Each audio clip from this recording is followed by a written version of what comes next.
Hola, aquí haciendo un frío espantoso. Entramos al capítulo 12. Otros casos de medium. Título. Subtítulo: Negación.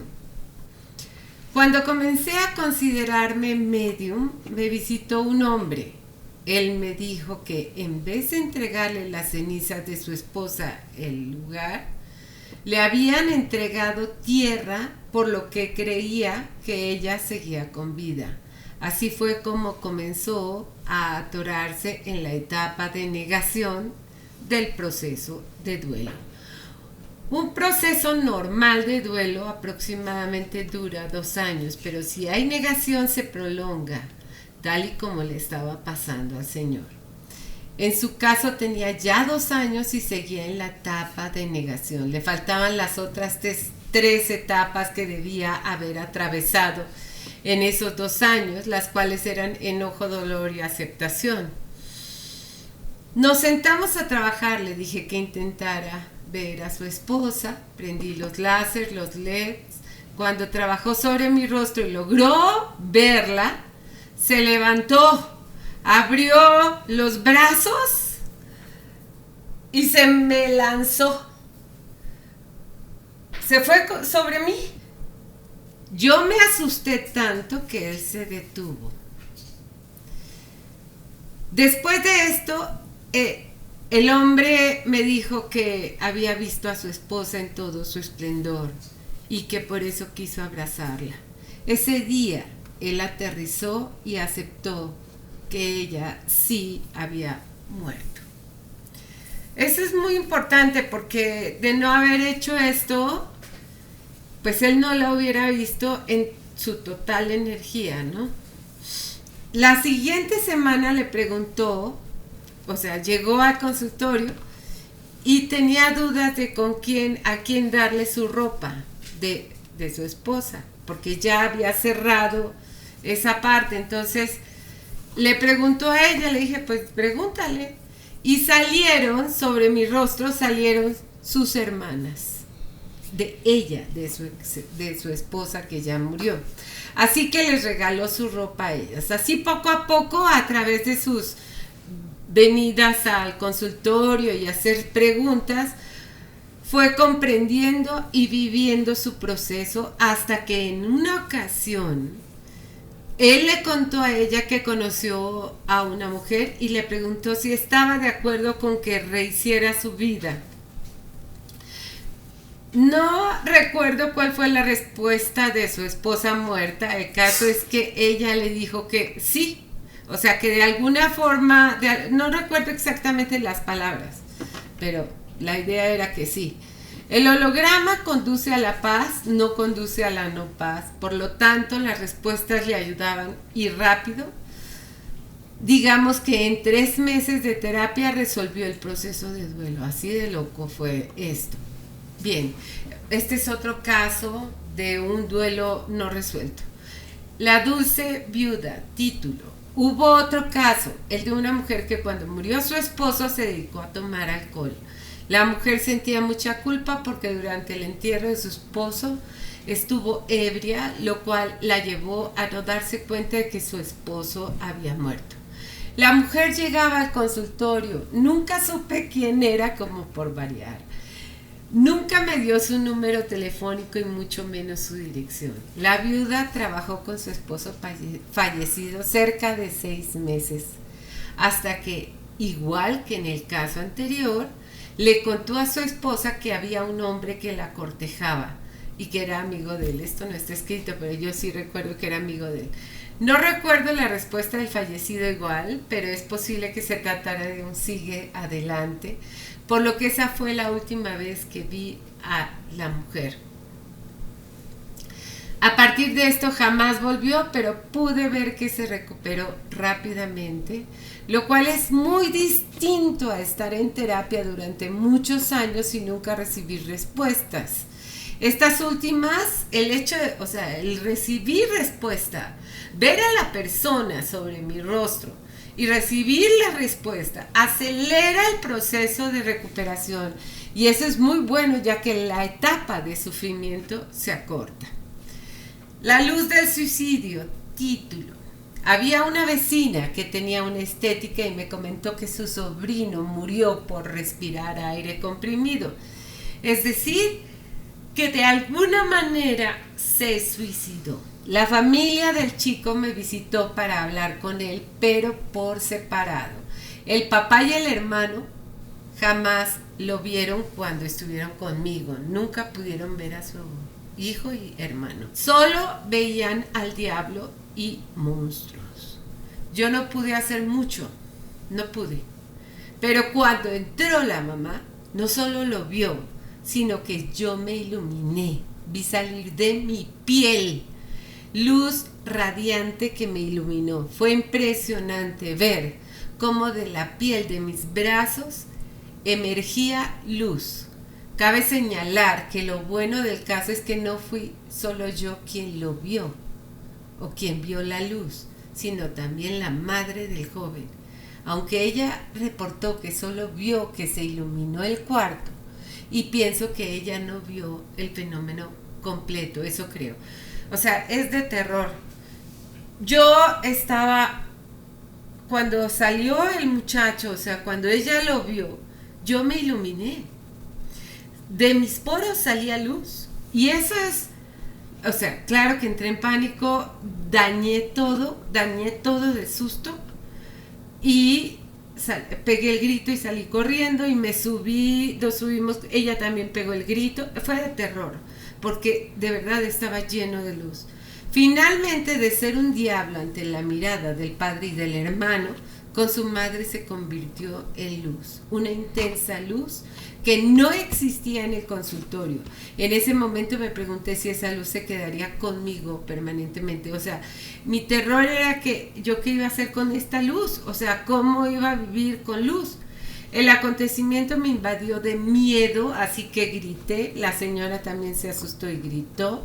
Las dos salimos corriendo del consultorio y subimos a la estética, lugar en donde se encontraban los demás familiares, y les contamos el suceso. Y me equivoqué, o sea, estoy segura que no debía haberme vuelto loca cuando pasó eso, porque era para haberlo disfrutado. Después pensé que fui muy tonta, ya que debía esperar a ver qué sucedía. Actualmente ya no me da miedo, pero en ese momento no pude controlar el terror al pensar en quedarme iluminada permanentemente, por lo que perdí la oportunidad de disfrutar ese nuevo fenómeno. En ese momento no lo conecté, pero para la próxima oportunidad que tenga de suicidio voy a estar más al pendiente de lo que pase. No ha vuelto a pasar eso, ¿eh? Bueno, título, ese de humo blanco. Este es otro caso en el que trabajé. Fue sobre una familia que salió de viaje y a su regreso a casa, uno de los hijos lo encontraron muerto en su cama. En este caso habían tantas incongruencias que no se podía clasificar como un suicidio. La pistola no estaba cerca, no cuadraba como muchas cosas. La mamá llegó a mi consultorio para verlo. Nos sentamos una frente a la otra. Ella lo vio sobre mi rostro como siempre, pero esta vez también pudo observar cómo se separó. O sea, el hijo estaba sobre mi rostro, pero ella pudo ver que se fue elevando hasta que como si estuviera parado. Bien, y la vi como fue levantando la mirada. Yo la vi, bien, hasta que se colocó entre ambas. Ella me estaba reportando eso. De un lado del consultorio yo vi las sombras, o sea, la sombra de la nariz, la cara, vi la sombra, no lo vi a él, pero vi su sombra. Y además, a 20 centímetros de altura, más o menos, del piso, también vi una S en forma, un humo en forma de S. Bueno, la madre no podía dejar de verlo, y otra vez se me pararon los pelos de punta, si me estaba volviendo loca y si la estaba volviendo ella loca. Después de esta sesión, Vicky y yo nos fuimos a la casa. O sea, semanas después nos fuimos a la casa de ella. en donde vivía toda la familia. La mamá volvió a verlo completo, como se separó nuevamente de mí y yo solo veía una S moviéndose. El holograma se separó de mí y yo pude volver a ver el humo blanco en forma de S, el cual se movía y tenía una altura de aproximadamente 20 centímetros del piso. Es muy raro que se me presente este fenómeno, pero sí ha pasado y no me asusta, como el de la iluminación corporal. La madre dudaba que su hijo se hubiera suicidado, ya que ella pensaba que había sido asesinado. Entonces decidimos hacer el retrato hablado para ver quién salía, y al revisar los hologramas para saber qué había sucedido, realmente con el chico apareció la novia de su amigo, un chico que se dedicaba a la venta de drogas. A partir de esto no volvimos a trabajar con la señora y recuerdo que el padre no quería ahondar en revisar si había sido asesinato. Así que pienso que lo dejaron como suicidio y cerraron la investigación. Sí, esto, yo no sé si la familia tenía mucho dinero y no sé si tuvo que ver con la cuestión de drogas y narcotráfico y esto. Bien, televisión Buenas Vibras. Título: había un programa de televisión que se llamaba Buenas Vibras. En una ocasión recibí una llamada de un programa de televisión. Me ofrecían participar como medium de base para el programa, a lo que dije que sí. Tomé mi vehículo y me fui a Televisa San Ángel el día del programa, y en el camino choqué. Estaba muy nerviosa. Era la primera vez que me atrevía a ser medium en la tele. Les pedí que no me dijeran con quién iba a trabajar, que no lo necesitaba porque no necesito falsear información. La primera niña contó un sueño, el cual ella estaba contando que veía a su madre en el sueño, ya su madre muerta, y le decía a la mamá: llámame. Por supuesto que como yo tengo tanta experiencia con los sueños, le dije: ya ámame. Y la niña entendió: ya ámame. Entonces se me lanzó, me pidió perdón y yo le dije que no tenía por qué perdonarla, pero también le dije que no se suicidara, y sacó las manos y sus muñecas se había cortado. Las muñecas, acababa de pasar esto, estuvo de terror, ¿no? Bien. En el video esa parte no sale porque la recortaron. Pienso que lo hicieron debido a que se trataba de un programa matutino y familiar. Fue una experiencia de terror. Quedé tan golpeada que volví a chocar saliendo de ahí. Este y otro programa los tengo en mi canal de YouTube, pero no están no están completos porque los recortan. Hace poco me invitó a tomar un café para platicar un productor muy reconocido llamado Federico Wilkins, debido a que decidió hacer una prueba piloto para un programa de televisión y ver si era posible venderlo. Bueno, el caso es que fracasamos. Se hizo y todo, pero fracasamos. Para esa prueba piloto llegaron la madre y la hermana de un muchacho que se había suicidado. Comenzamos a trabajar y en determinado momento la madre, después de llorar y hablar mucho con él, le preguntó si se encontraba bien. Mi respuesta fue: ¿cómo me ves? A lo que ella respondió: te veo lleno de luz. ¿Recuerdan lo de la luz? Entonces yo a partir de esto empecé a pensar que todo lo que conecta con suicidio conecta con esa luz. Bueno, al igual que la S de humo blanco, lo que resulta lógico porque en el suicidio hay una gran oscuridad que es equivalente a una gran luz. En determinado momento la madre me preguntó: ¿por qué no me dijiste lo que estaba pasando? Y al ver yo el holograma, pues le contesté de acuerdo al holograma: porque hablas y no escuchas. Eso fue lo que salió. Y el productor me regañó porque eso no hacen los mediums, pero mi trabajo sí lo hace. En los programas normales de Medium nunca hablan de lo malo que hubo en la relación y esa es la gran ventaja del holograma. A lo mucho contaba con 10 minutos por caso y esto no nos permitió ahondar en el conflicto que ambos tenían desafortunadamente. De haber tenido más tiempo se hubiera podido hablar con la verdad, pues ambos estaban enojados. Anhelo que esto se repita para que fluya esta conversación pendiente que existe entre ellos dos. Les pedí que por favor si regresaban después. El problema es que la prueba piloto no la aceptaron, entonces ya los perdí.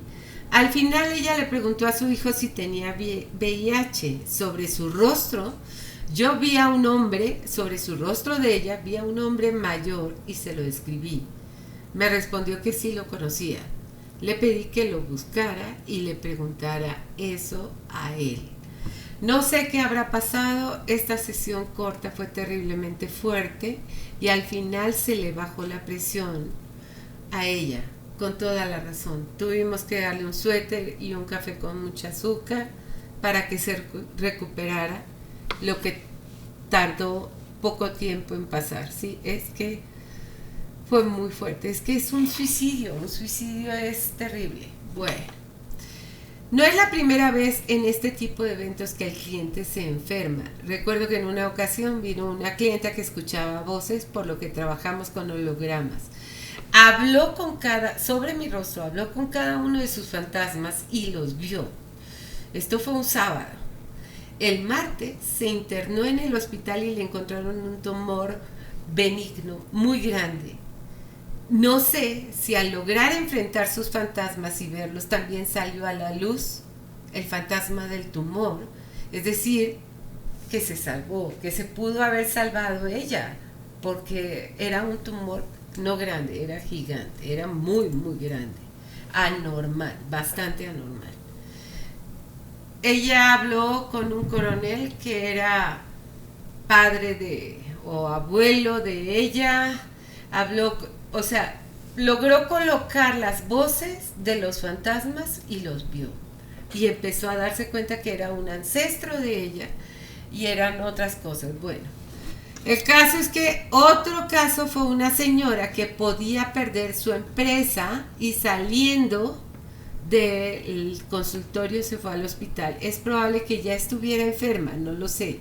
Aunque no es tan recurrente el bajón de presión cuando el trabajo es fuerte, sí llega a ocurrir esporádicamente. Digo, no es un chiste perder una empresa con tantos trabajadores y enfrentarlo. Retomando, muero porque se repita este fenómeno de luz y estoy convencida que se da especialmente en casos de suicidio. Ojalá lo pueda grabar. Bueno, el caso es que como no se hizo eso, ya se paró todo. Esto es una lástima, pero bueno. Para esto he pensado mucho que si no logramos tener este programa de televisión, podría invitar a personas cuyos familiares se hayan suicidado para trabajar de manera gratuita y así poder grabar el evento. Además, grabar estos eventos y observarlos con detenimiento probablemente me permitiría encontrar algunas nuevas conexiones del holograma y, por qué no, ver si aparecen los hologramas de manera más nítida en este tipo de trabajo. Pienso que si no he grabado estos trabajos es porque me pagan, pero si no cobro estas sesiones, puedo grabarlas, guardarlas y más adelante observarlas. Otro caso que ocurrió en el programa piloto fue el de dos hermanos. Su hermana falleció a los 33. Desde entonces su hermano cuida de sus sobrinos. Cuando hablaba con él, primero vi a mi primer novio, pero en determinado momento fluyó con todo su esplendor mi hijo mayor. Y me asusté porque estamos hablando de que su hermana menor murió. Entonces mi hijo mayor y su hermano menor murió. Entonces estoy muy pendiente de los 33 años de mi hijo menor. Comprendí que alguien de mi sistema iba a tener un proceso doloroso de muerte y renacer a los 33 años. Y de hecho a los 33 años ya pasó. Mi papá, su esposa, falleció a los 33 años, a sus 33 años. Entonces, esto ya pasó. Por lo tanto, sí puede haber algo a los 33 años. Entonces, estoy muy al pendiente. Ya el mayor ya pasó, pero el chico el próximo año le cumple 33. Bueno, me encantaría volver a ver a cada uno de los participantes y acompañarlos en su proceso, porque ser terapeuta medium es muy bello. No acostumbro a separar el sueño de la mediunidad. Otro caso durante la prueba piloto, este también fue muy bonito, fue el de una mujer que había enviudado 10 años atrás. Y yo dije, pues si ya pasó 10 años, ¿por qué vino, no? Lo primero que le pregunté fue, ¿soñaste? Solo para tener un poco más de información. El caso es que no recuerdo el sueño, pero después de contármelo le pregunté qué la tenía tan asustada. Su respuesta fue que su hija la había golpeado. Por lo tanto, aunque ella había llegado por la muerte de su esposo, eso no era lo importante. Hacía muchos años que él había muerto. Pero como al holograma no le importa muerte o vida, entonces le dije, soy tu hija, dime lo que sientes. Y entonces ella habló con su hija y ya no con la persona que falleció, y estuvo muy fuerte. Aunque el programa es para el tema de medium, me enfoco en la realidad y no en su esposo, por lo que me convertí en su hija. Quizá más adelante, si la volviera a ver, podría aparecer su esposo, pero al holograma no le hubiera importado en ese momento. Ya lo conozco, él va hacia el amor, la verdad y la paz, no hacia lo que el programa decida. Eso es nada menos y nada más el gran fenómeno del holograma. O sea, es que el holograma, o sea, tú puedes llegar a un programa de televisión solo para ser atendida, pero en este caso no iba a funcionar. Entonces, el sueño y el holograma están conectados, por lo tanto, el miedo era con relación a su hija, y ahí fue cuando yo la traté de ayudar. Bien, fin del capítulo 12. Nos vemos en el siguiente. Compartan, suscríbanse, activen la campanita y denle like al video. Nos vemos en el capítulo 13.